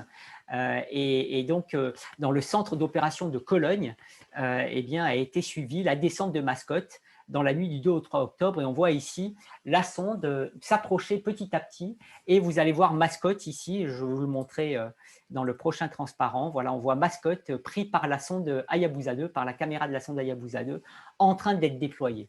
Et de voir son petit bébé quelque part eh bien, petit à petit descendre, comme on l'avait vu avec Philae sur Rosetta, c'est toujours un moment émouvant. Et sachant en plus que quand on voit ça, on n'est pas encore sûr de ce qui va arriver. Est-ce qu'il va rebondir? Est-ce qu'il va bien se positionner pour faire les observations, les mesures, etc. Alors, il y aurait toute une conférence à faire sur Mascot. Vous pourrez toujours inviter une collègue du CNES, Laurence Lorda, Aurélie Moussy, pour vous en parler, qui ont suivi ça, toutes ces opérations de très près. Il y a vraiment toute une conférence à faire. C'était vraiment un moment très émouvant aussi, et d'équipe. Et puis, effectivement, on voit ici comment ça s'est passé. Donc, Mascot est descendu comme ça. Il a tapé au coin de cette falaise ou de ce rocher. Malheureusement, on n'a pas plus que ça. Il a rebondi, hop, et finalement, il s'est parqué dans cet endroit-là. Et ce qu'on a vu, ce sont des images qui nous ont bouleversés parce que on a vraiment pu constater ce qu'on voyait déjà depuis la sonde avec une moins bonne résolution, qu'on a affaire à un objet extrêmement riche et complexe géologiquement. Ce qui est quelque chose qui n'était pas attendu. Ces astéroïdes sont vraiment des objets, ce n'est pas des simples cailloux homogènes dans l'espace, ils présentent une diversité géologique absolument incroyable. Et vous le voyez ici avec deux types de roches au moins, hein, des rochers qui sont très, on dirait des choux-fleurs avec des couches très granuleux, très poreux probablement, très noirs, et puis des objets plus brillants, plus fracturés, plus anguleux, donc peut-être plus résistants. Et comment tout ça s'est mis ensemble, c'est quelque chose qu'on a du mal à comprendre. En tout cas, comment ils se mettent ensemble, je l'ai montré par des simulations, mais pourquoi une telle diversité, ça c'est quelque chose qu'on n'a pas encore compris, entre autres choses. Et puis finalement, voilà où Mascot s'est finalement posé sur une espèce de gros rocher, dont vous voyez cette morphologie de chou-fleur, comme je l'appelle, avec des zones plus ou moins brillantes, et toujours une absence de grain fin qui nous surprend. Donc ça, c'était vraiment les premières images très détaillées de la surface de Ryugu et d'un astéroïde carboné, puisque c'était le premier que l'on visitait. Alors ensuite, il y a eu une première exercice de descente, parce que les Japonais ont dû revoir entièrement leur stratégie de descente, puisqu'on n'a pas trouvé de zone plus grande que 10 mètres de large pour se poser. Et donc, leur navigation, leur stratégie de navigation qui permettait d'avoir une précision de 50 mètres ne valait plus. Et il a donc fallu qu'ils réinventent la roue et qu'ils trouvent d'autres solutions. Ils ont vraiment fait un travail formidable. Et ils ont sacrifié une première école qui devait avoir lieu en octobre 2018 pour faire un exercice avec cette nouvelle stratégie.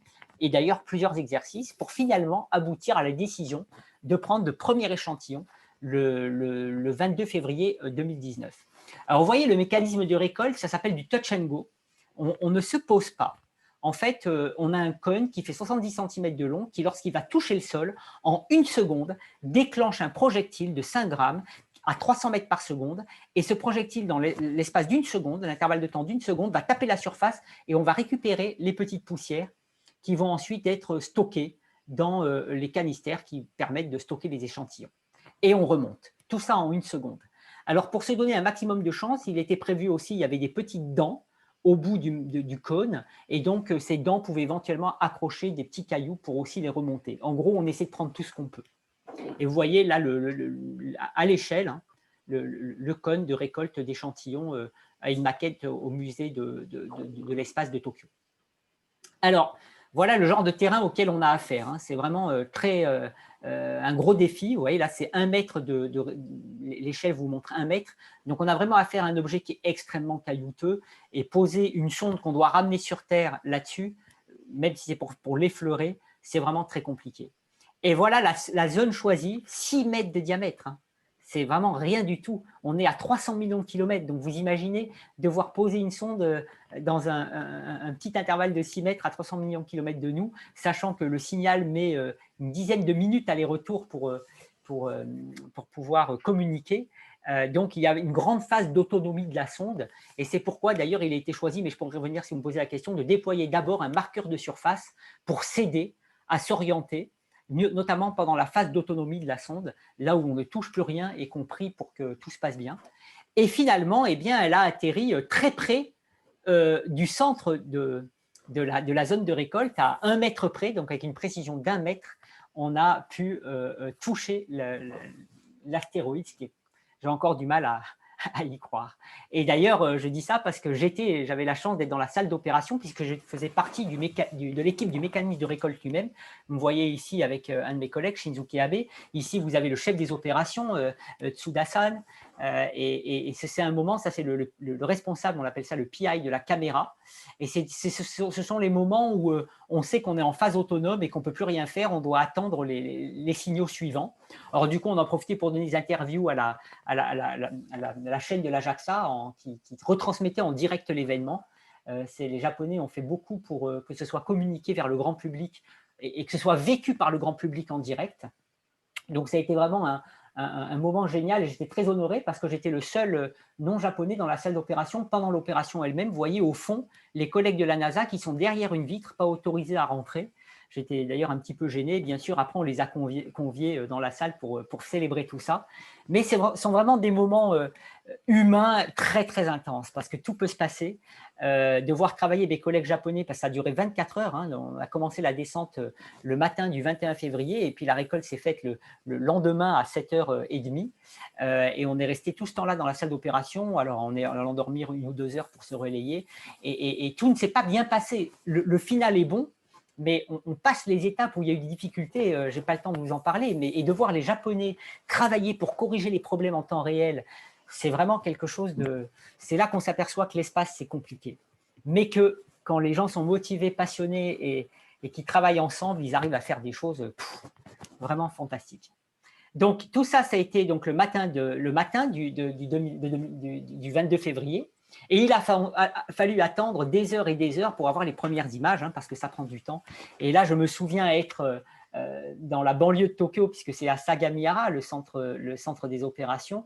On avait quelques heures à tuer, il fallait aller dormir, mais la tension nerveuse faisait que je n'arrivais pas à dormir. Et donc, aller me balader en attendant et à attendre ces images, et puis revenir dans l'après-midi et entendre un cri de joie lorsqu'on a reçu ce film fourni par une petite caméra, fourni par le public d'ailleurs, qui est à côté de la sonde, sur le côté de la sonde. Et voilà, la descente, et quand ça remonte, on voit des tas de débris. Et s'il y a autant de débris à l'extérieur, on peut penser qu'il y en a plein qui sont rentrés dans le cône. On n'avait pas le moyen de mesurer ça, mais en tous les cas, rien que ce film-là nous dit que quelque chose de bien s'est passé. Donc, on était extrêmement heureux. Et tout ça a été fêté dignement, je vais passer vite, voilà, dignement dans la salle, et puis après, autour d'une bonne bière Hayabusa 2. Une bonne bière Hayabusa 2 Touchdown, faite par une compagnie qui s'appelle Touchdown. Et ça a été vraiment un moment d'émotion parce que, ayant vécu Hayabusa 1 et le fait que la récolte n'était pas aussi bien passée, pas passée aussi bien que ça, de voir cette réussite impeccable avec en plus une nouvelle stratégie de descente, c'était vraiment quelque chose qui suscitait la joie et le fait de faire la fête. Alors, tout ne s'est pas arrêté là, puisque ensuite, il y avait une expérience d'impact prévue. Donc ça, c'était le 5 avril 2019. Donc l'idée, c'était de déployer une petite boîte qui allait descendre lentement vers l'astéroïde, tandis que Hayabusa 2 allait se mettre derrière l'astéroïde. Hayabusa 2 allait aussi déployer une petite caméra pour observer cette petite boîte. Donc c'est une caméra, un petit CubeSat, comme on dit. Et une fois qu'Hayabusa 2 était protégée derrière, vous allez pourquoi il faut qu'elle soit protégée, eh bien, cette petite boîte explose pour donner de l'énergie cinétique à un projectile de 2 kg lancé à 2 km par seconde sur la surface. Donc ça, c'est une expérience de fou. D'ailleurs, c'est pour les Japonais l'expérience la plus risquée de la mission. On a un explosif qui ne doit pas exploser trop tôt, on a un projectile qui doit taper à 2 km par seconde, ça va générer des débris, enfin bon.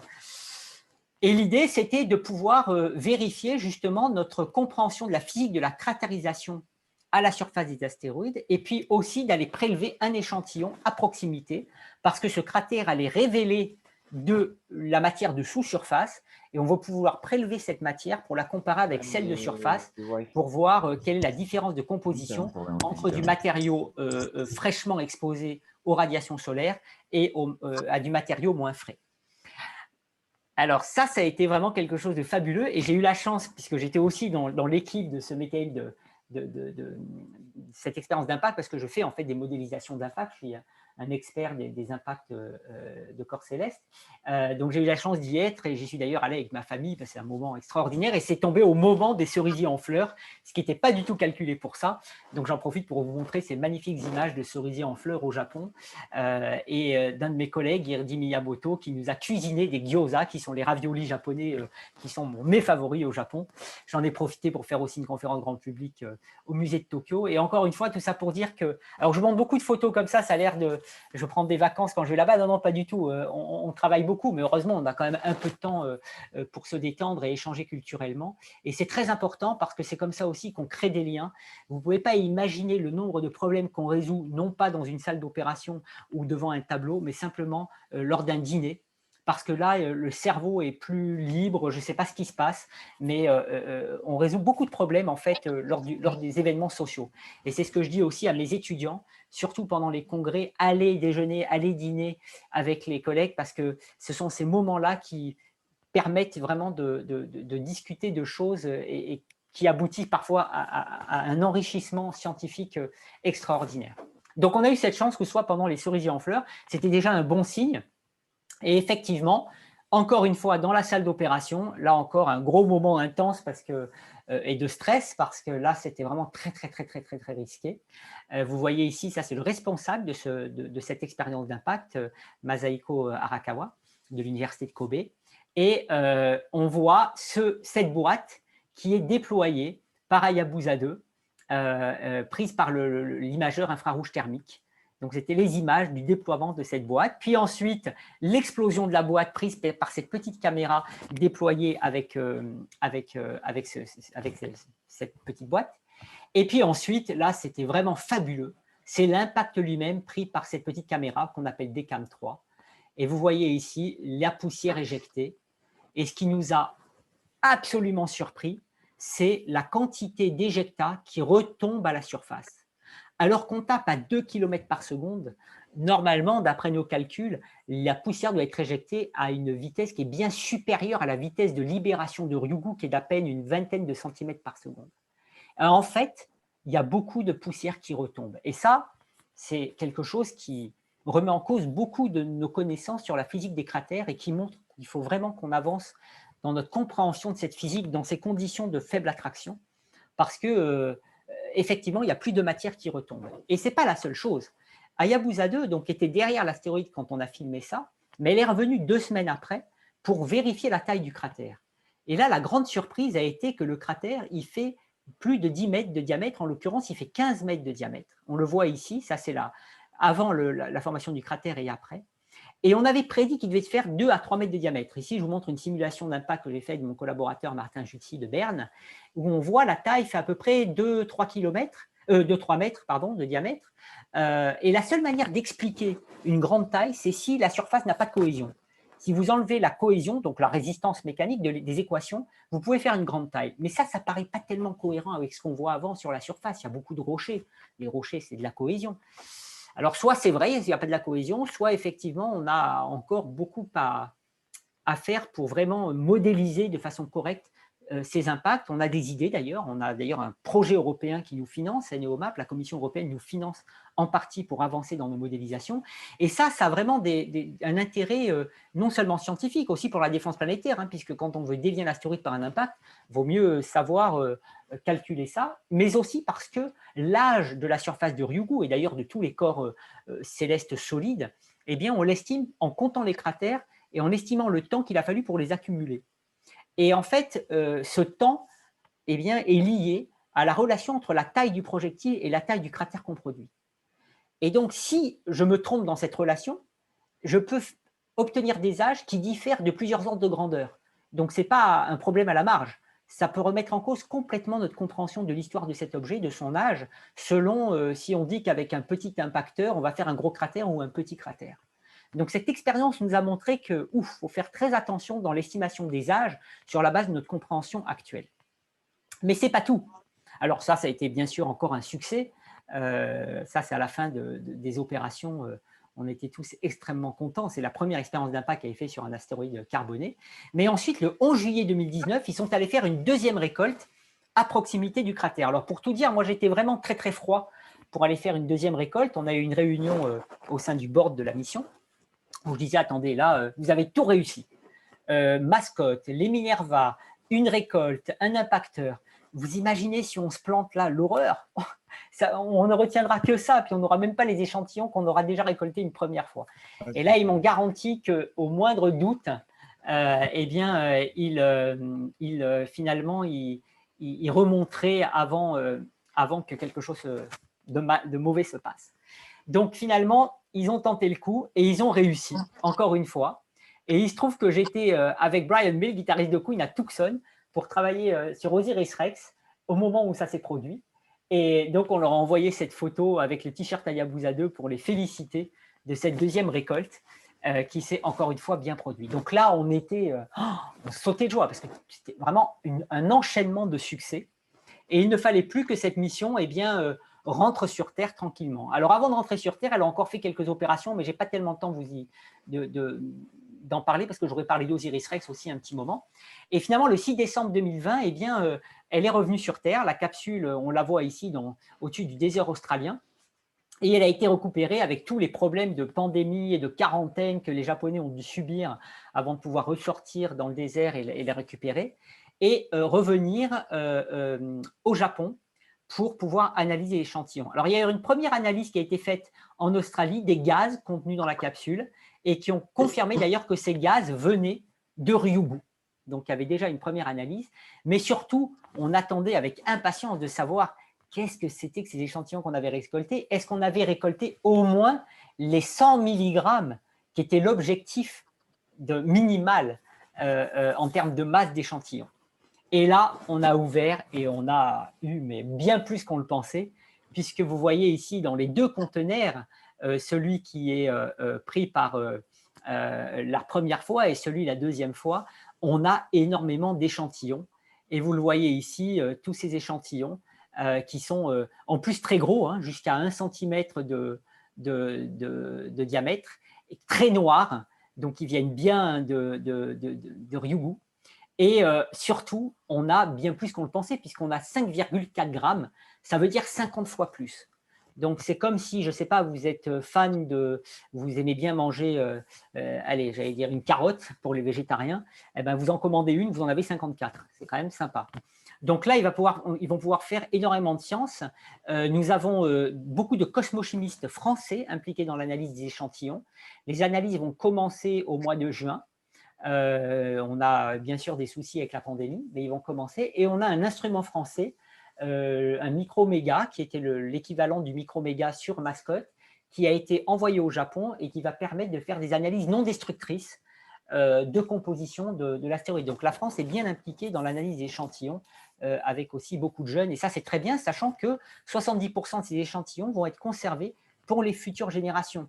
Donc il va y avoir une analyse préliminaire pendant à peu près 6 mois ou 1 an. Et ensuite, il y aura des appels d'offres internationaux pour que tout le monde puisse analyser ces échantillons et donc faire bénéficier le monde entier de ces connaissances et des mesures qui vont pouvoir être faites. Donc, c'est vraiment fabuleux et maintenant, on attend avec impatience l'analyse des échantillons. Donc, au final, Hayabusa 2 est vraiment un succès total avec 2 récoltes d'échantillons, une expérience d'impact haute vitesse, enfin, tout ce que je vous ai déjà dit. Et ça, on est vraiment très, très, très content de ce succès-là, bien mérité pour les Japonais. Et puis surtout, on a vraiment découvert avec Ryugu que les astéroïdes sont vraiment des objets extrêmement complexes qui présentent une géologie et beaucoup de propriétés très diverses, hein, une grande diversité qui n'était pas attendue et fascinante et qui est un vrai casse-tête pour le coup. Et puis, on a encore beaucoup d'études à faire. Je pense qu'on en a pour des années pour analyser toutes les données que l'on a récoltées. Je parle avec la sonde, sans parler des échantillons, et comprendre cet objet-là, sachant que, alors ce que je dis là vaut pour Ryugu, mais aussi pour Bennu d'Osiris Rex. Ce qui est très important, c'est qu'avec l'analyse des échantillons, il faut pouvoir comprendre cet objet dans son ensemble et son histoire, parce qu'on doit donner un contexte géologique à ces échantillons. Et c'est un grand avantage qu'on a par rapport aux météorites, c'est que les météorites, on a une idée du type de corps d'où elles viennent, mais rien d'autre. Et en fait, quand vous donnez à un géologue un bout de caillou, en général, il vous demande mais où vous l'avez pris, parce que son interprétation lorsqu'il va l'analyser, va être très différente si vous l'avez pris dans un désert ou en bas d'un volcan. Et là, l'avantage qu'on a avec ces missions de retour d'échantillons, c'est que non seulement on analyse l'échantillon, mais on peut avoir une connaissance vraiment complète du contexte géologique des sites dans lesquels on l'a pris. Et donc, c'est très important, si on veut pouvoir remonter le temps, les échantillons vont nous apprendre des choses sur les premiers instants du système solaire, et puis en étudiant Ryugu lui-même, on va pouvoir remplir le trou entre les échantillons actuels, les premiers instants, en fournissant le meilleur scénario de l'histoire de cet objet et de ses propriétés. Donc c'est vraiment fascinant, on a encore beaucoup de travail. Alors, Hayabusa 2 n'a pas fini parce qu'en fait, elle est repartie, la sonde, elle a simplement déployé la capsule dans l'atmosphère, mais ensuite elle est repartie, elle va faire un survol d'un astéroïde en 2026 et surtout un rendez-vous en 2031 avec le plus petit astéroïde jamais visité, 30 mètres de diamètre, qui tourne en à peine 10 minutes sur lui-même. Donc là aussi, c'est un énorme défi d'être capturé, de faire un rendez-vous d'un objet aussi petit, et on n'a aucune idée de quelles peuvent être les propriétés d'un objet qui tourne aussi rapidement sur lui-même. Donc voilà, on aura encore beaucoup l'occasion de parler d'Hayabusa 2 avec encore énormément de surprises pendant la prochaine décennie, et ça, c'est absolument génial. Alors, je vais passer sur Osiris-Rex. Bien sûr, mon temps est presque terminé, mais Osiris-Rex a moins d'opérations différentes, variées, comme l'a fait Hayabusa 2 avec des atterrisseurs, etc. Elle n'est pas pour autant plus simple parce qu'elle s'est mise en orbite autour de Bennu, ce que n'a pas fait Ryugu, ce que n'a pas fait Hayabusa 2. Donc, ça a été aussi une opération compliquée. Mais je dirais que j'ai moins d'aventures à vous raconter, mais par contre de très belles images, et ça va un petit peu plus vite. Alors évidemment, j'insiste pour dire qu'Osiris-Rex et Hayabusa 2 nous démontrent que la science n'a pas de frontières, puisque ce sont vraiment deux missions qui se sont parlé. Dès la récolte d'échantillons d'Hayabusa 2, la JAXA a invité l'équipe Osiris-Rex au Japon pour faire un retour d'expérience, sachant que la récolte d'Osiris-Rex arrivait après celle d'Hayabusa 2. Donc on voit vraiment qu'il y a un partage des connaissances qui a vraiment permis un enrichissement beaucoup plus grand que si les deux avaient été en compétition les unes avec les autres. Alors, vous voyez, le lancement, c'est toujours aussi des moments familiaux. Cette fois-ci, c'était à Cap Canaveral. Toute l'équipe était conviée. Vous me voyez ici avec deux collègues américains à l'échelle de nos continents, des gens absolument fabuleux. Vous avez ici le responsable de la mission, Dante Lauretta, qui est un cosmochimiste qui analyse les échantillons. Le lancement avec ici mon épouse devant Cap Canaveral. Et c'est vraiment un moment de grande émotion et très familial. Il y a les enfants, les parents, et on a vraiment l'impression de voir accoucher depuis la Terre notre bébé qui va aller dans l'espace interplanétaire pour rejoindre Ryugu 2 ans après. Alors voilà, c'est pour vous montrer, c'est à Tucson qu'est le centre d'opération, donc c'est l'occasion de voyages fabuleux avec beaucoup de discussions dans le centre, vous voyez ici, mais pas seulement, autour convivialement. Vous avez ici Antonella Barucci qui va donner aussi une magnifique conférence dans une demi-heure, donc il faut que j'aille très vite pour la Société astronomique de France, la SAF. Et donc c'est vraiment des moments d'enrichissement culturel et scientifique parce que ce sont des missions multidisciplinaires, donc vous avez des spécialistes de composition et de spectrométrie comme Antonella, des spécialistes en géologie des astéroïdes comme Erika Sfog, des spécialistes en instrumentation comme Olivier Barnoin.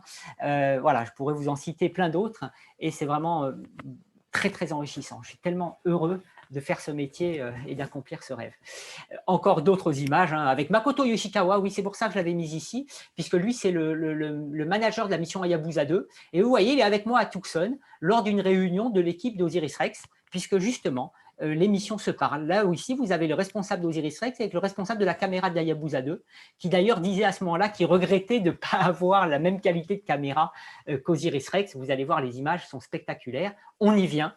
Bennu pris à 60 km de distance en décembre 2018 lors de l'arrivée. Et on a l'impression d'être sur Ryugu en plus petit. C'est absolument incroyable. Même problème, grande diversité de roches, même forme. Vous voyez ici Bennu et Ryugu, on dirait deux frères ou sœurs jumelles, comme vous voulez. Et vous voyez, avec même des cratères à l'équateur, pareil, c'est incroyable. Il y a quand même des diversités, notamment Bennu est plus hydraté que Ryugu. Mais il y a aussi beaucoup de choses communes qui nous ont surprises. Encore des images que je vous montre prises de Bennu.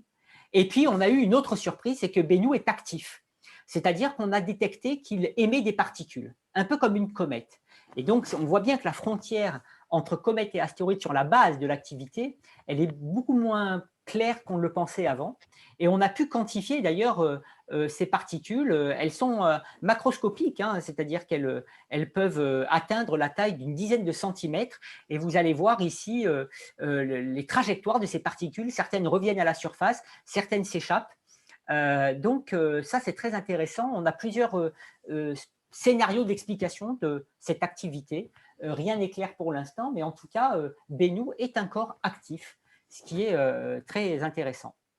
Alors, vous allez voir là des images, c'est absolument fabuleux. Vous voyez une région sombre, encore une fois, une grande diversité morphologique. Vous voyez des pierres très claires, des cailloux plus sombres, avec des grandes fractures. C'est vraiment un bonheur pour le géologue hein, d'explorer ce territoire dans des conditions très différentes de celles de la Terre, soumis à des processus qui ne sont pas très sensibles sur Terre, qui le sont sur les astéroïdes.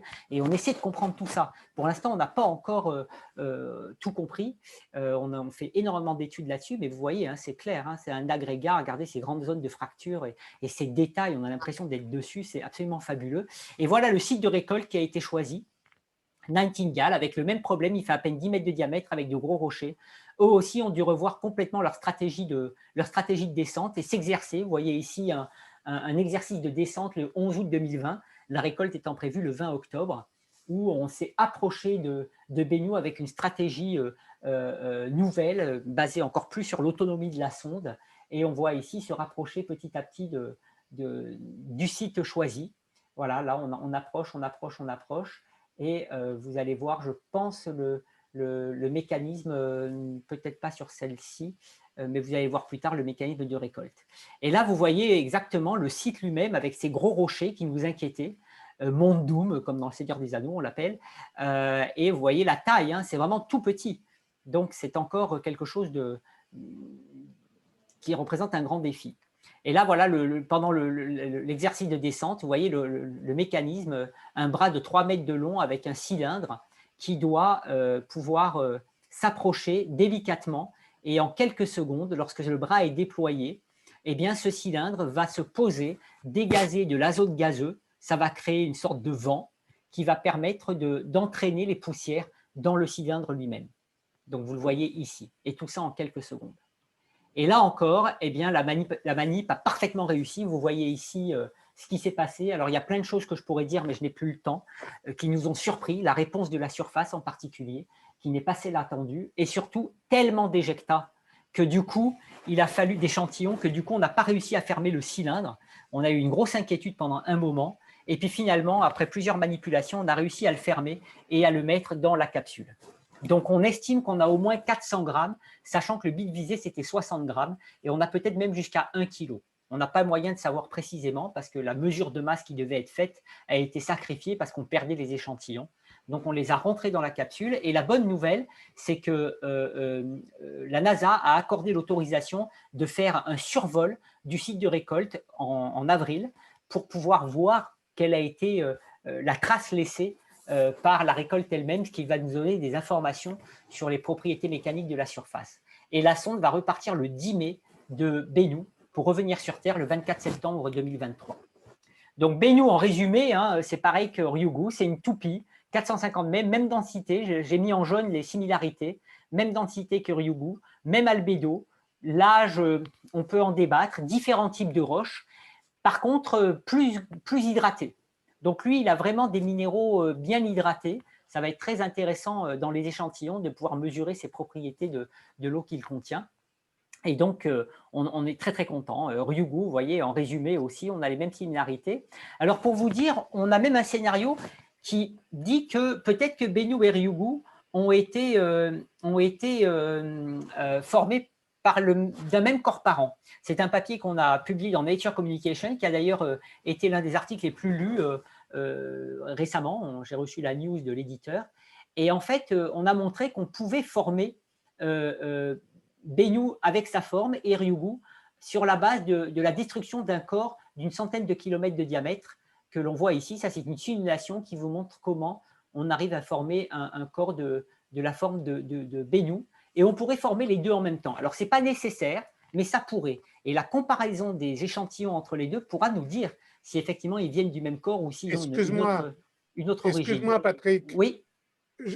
Bravo, bravo. Tu sais, je suis obligé de partir pour préparer ma propre Oui, conférence. Formidable, génial, extraordinaire. J'espère que je pourrai voir la fin sur Internet.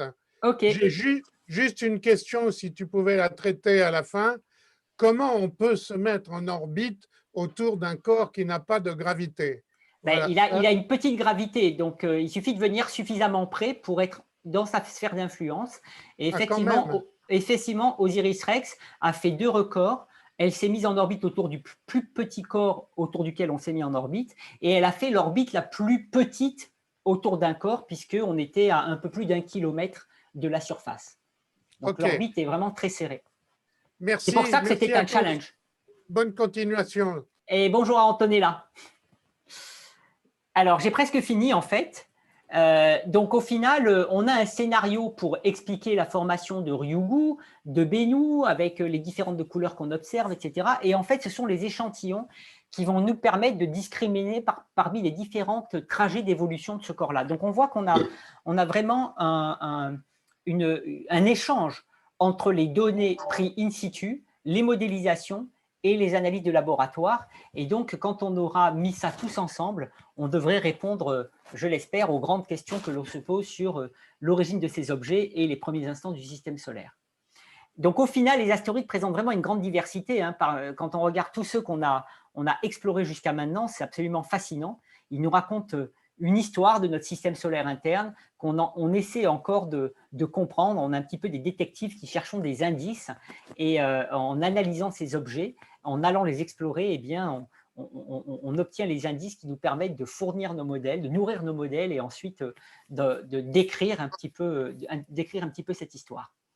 Alors, la prochaine étape, ça va être MMX, donc le prochain retour d'échantillons, qui est une mission de l'Agence spatiale japonaise, qui va être lancée en 2024, atteindre une lune de Mars en 2025 et revenir sur Terre en 2029 avec un échantillon. Alors, la grande question, c'est l'origine de Phobos et Deimos. Vous savez que la Mars a 2 lunes, 2 petites lunes, de une dizaine de kilomètres de diamètre, par rapport à notre lune qui fait à peu près 1% de la masse de la Terre. Et on essaie de comprendre d'où viennent ces objets, parce que ça a des conséquences sur les phases précoces du système solaire. Est-ce que ce sont 2 objets capturés, ou alors est-ce que ce sont le résultat d'un impact géant, comme l'histoire de l'origine de la Lune pour la Terre? Et finalement, dans ce disque de débris, eh bien, il y aurait 2 petites lunes qui auraient pu être formées à l'issue de cet impact. Et donc, pour pouvoir répondre à ces grandes questions, il faut aller les explorer et en ramener des échantillons. Et donc, c'est l'idée de cette mission. Alors, on a un avantage par rapport aux astéroïdes dont je vous ai parlé, c'est qu'on a au moins déjà quelques images de Phobos. Mars Express, par exemple, a fourni ces images spectaculaires où on voit ce qu'on appelle ces grooves, ces ravins en anglais qui sont, on dirait, presque parallèles. Enfin, il y a beaucoup de structures très intrigantes. On a ce gros cratère Stickney, qui est aussi quelque chose de très intéressant. Et Phobos est en train de tomber sur Mars. Il sera tombé dans 40 millions d'années, donc petit à petit, il se rapproche de Mars, tandis que Deimos s'en éloigne. Et donc, on essaie de comprendre ça, et l'idée, c'est d'atteindre Phobos, de faire toute une caractérisation in situ, avec notamment un spectromètre infrarouge développé par Antonella Barucci au LESIA à Paris, qui sera à bord de la mission. Et ensuite, on va poser la sonde pour récolter un échantillon. On espère avoir au moins 10 grammes. Vous voyez ici, la sonde est absolument énorme, c'est un monstre, c'est une mission extrêmement complexe. Et puis, la France va fournir, avec l'Agence spatiale allemande, un rover. C'est le premier rover développé par le CNES et le DLR. J'ai la chance d'en être le co-responsable scientifique avec un collègue allemand. Et je dois dire que j'admire actuellement, parce qu'on est en pleine phase de développement, le travail de nos collègues du CNES, qui sont époustouflants. Parce que c'est vraiment la première fois qu'on se lance dans une telle opération, qui est d'ailleurs pour le CNES une démonstration technologique plus qu'une expérience scientifique, même si on va faire beaucoup de science. Et c'est vraiment époustouflant, avec un timing très serré, ce que les ingénieurs du CNES sont en train de faire, en collaboration d'ailleurs avec les Allemands, sachant que les collaborations, c'est toujours compliqué, mais ils avancent, et c'est vraiment fabuleux. Et donc l'idée, c'est d'explorer in situ les propriétés de Phobos, notamment avec des caméras qui vont observer l'écoulement du régolithe, donc du sable de Phobos, sur les roues, ce qui va nous apprendre sur leurs propriétés mécaniques, sur leurs propriétés physiques, et donc nous renseigner sur l'histoire de la surface de Phobos. Il y a aussi un spectromètre Raman qui va faire de l'analyse élémentaire de la surface de Phobos in situ, qu'on pourra d'ailleurs comparer avec l'analyse des échantillons, et un radiomètre infrarouge qui va nous donner des informations sur les propriétés thermiques. Donc même si ce rover a d'abord pour but une démonstration technologique, rouler dans des conditions de gravité faibles sur une lune de Mars, il va faire énormément de science. Et on attend ça avec impatience, sachant que c'est une opération extrêmement risquée, hein, parce que déployer quelque chose sur Phobos qui doit ensuite, comme vous allez le voir ici, eh bien, se mettre en place. Les roues doivent se mettre en place, puis après les panneaux solaires. C'est vraiment quelque chose qu'on n'a jamais fait. Mais c'est comme ça qu'on avance dans l'exploration spatiale, c'est en prenant ce genre de risque.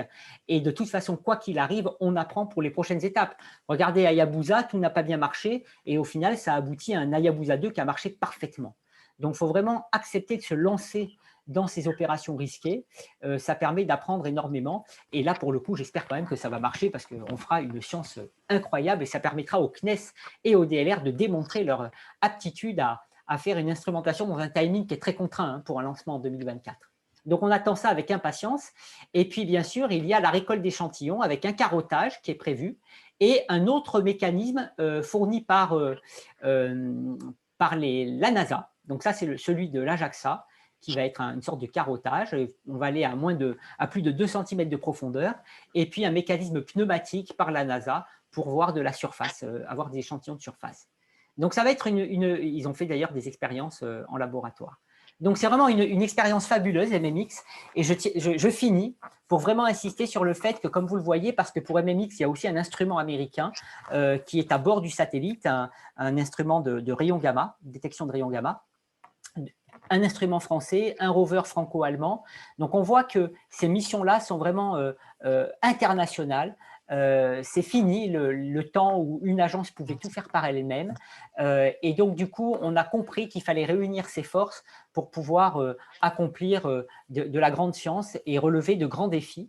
Et ça marche. On le voit dans ces missions, hein, ce sont vraiment des missions très complexes, OSIRIS-REx et Hayabusa 2 par exemple, et cette coopération eh bien, a vraiment marché, sachant que quand il fallait prendre des décisions, on n'était pas tous nécessairement d'accord, mais au final, après discussion, une fois que le responsable finalement, s'il y a un leadership, dit bon ben j'ai entendu, on y va tous.